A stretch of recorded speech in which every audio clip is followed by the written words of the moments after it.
Здравейте в този прекрасен есенен ден и поздравления! Водачите потвърдиха, че се намираме в разгара на монументална промяна и еволюция за целия човешки вид. В периода от 21 октомври до деня на зимното слънцестояние в Северното полукълбо, 21 декември, Земята ще бъде залята от нечувана светлина и любов, от огромни вълни на енергия, които ще повлияят на всяко човешко същество и ще доведат до генетична промяна на ниво ДНК, така че да станем носители на повече светлина в това човешко тяло. Това е, за което всички ние сме дошли. Време е да се подготвим и да се отворим възможно най-много за тази промяна. Това ще довнесе и добруване, и благосъстояние на всички нива. На физическо, на емоционално, на ментално и на енергийно.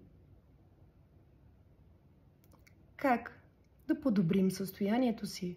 Как да се отворим повече към тези енергии?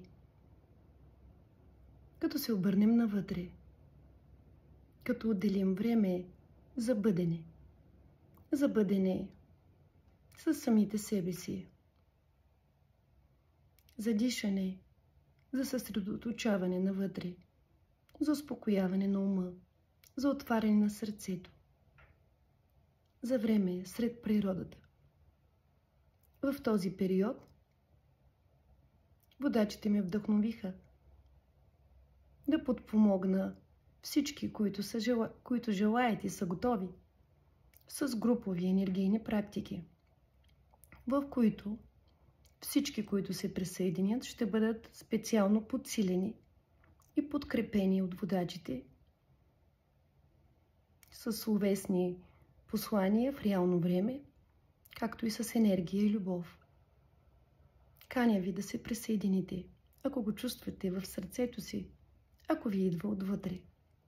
Вижте го в описанието на това видео. Ще се радвам да сме заедно с обединени сърца. Благодаря ви и до скоро!